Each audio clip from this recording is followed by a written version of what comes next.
Hey folks, it's me, Mike, and this is InkDependence.com. I've got another pin to show you. It's another Franklin-Christoph.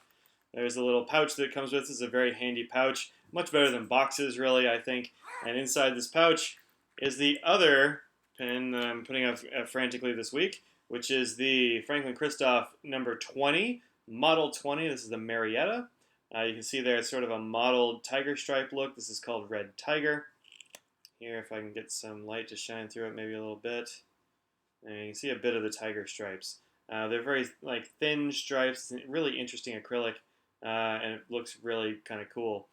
We got this at the Raleigh Pin Show just a couple of months ago. This was maybe the first or second of these pins to be made in this acrylic, and Audrey picked one up. So she's been using it. I stole it when I stole the other one. Don't tell her. Shh. I'm sure she knows because she gave them to me. I didn't really steal them. This is unlike the O2 and a lot of the other pins. This is not a turn the sound off here. This is not a screw top pen. This one pops right off. There you go, like that. It's not I don't know what to call this kind of pin. It's not a snap cap because it doesn't snap, but it does come off. Like there's a good amount of friction there, kind of giving it the beans. There you go. It comes right off. Now if you open it like this, it's fine. But I'm just trying to pull from the ends. Like I would hang this from the buttons on my shirt or whatever, no problem. I don't have any worries about that coming loose. Also, it posts very nicely. It's a good secure post. I'm not worried about that coming off either. And it posts fairly deeply. It looks very nice posted, I think. It's a great silhouette. Not much of a break there. The cap plastic is actually quite thin, I think. But also it feels fine and sturdy. I don't really have any problem with that. And apparently, according to Scott, this has been engineered such that it's not going to split, right? You don't have a cap band going around here to control that, but it says that it's been engineered such that all the pressure's going on up here, you're not going to have any problems with it splitting. And it's true, we haven't had any problems with the splitting yet. I haven't seen a split. Nope. Perfect condition as far as I can tell. It looks good. All right, so back to the body of this pen here. You can see this has sort of a nice dip here for where you put your fingers. It feels really good.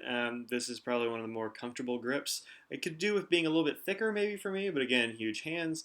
So that's, it's a matter of taste. But I think it's fine. I've been writing with it.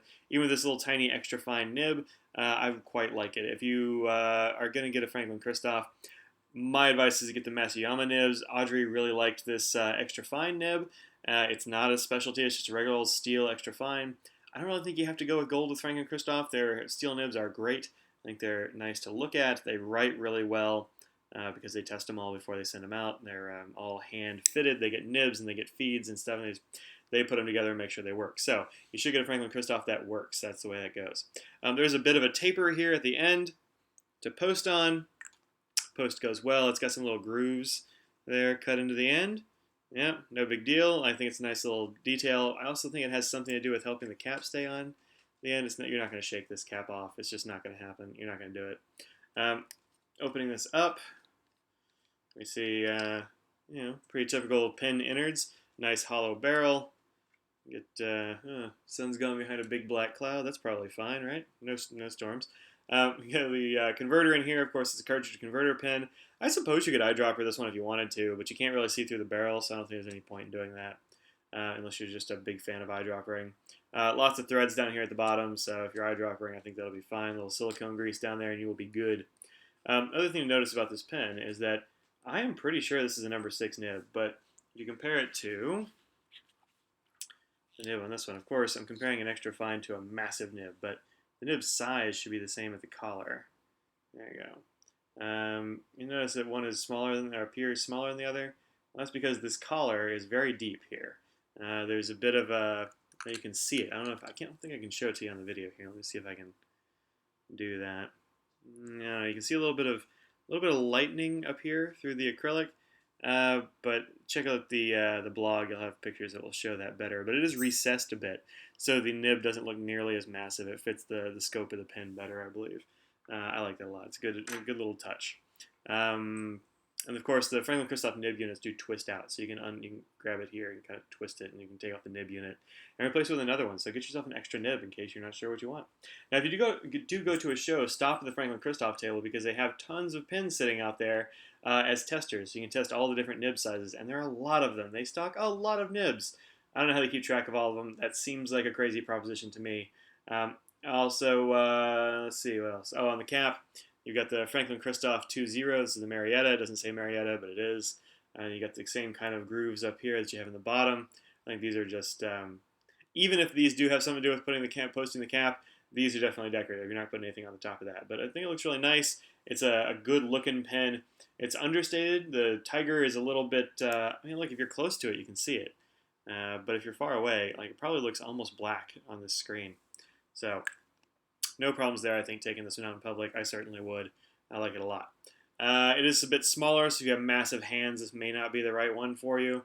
But I've got pretty big hands, and I think it's pretty comfortable, so I think it'll work okay. Oh, also here on the clip, you'll see the 4 diamonds that Franklin-Christoph always has on there, and also a Franklin-Christoph emblem up here on the cap.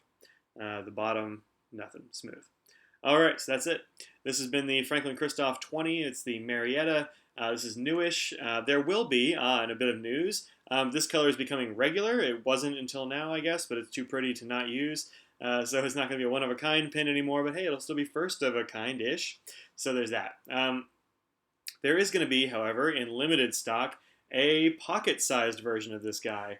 So I don't know how much smaller it's going to be. I don't really know what that's going to look like, but hold these two up next to each other.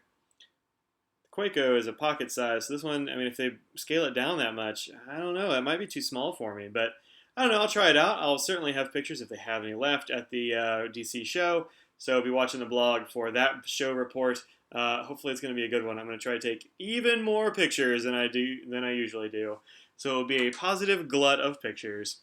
All right, so apologies for the weird camera angle. The light's coming in that way, so I got to get my face this way or else it looks terrible.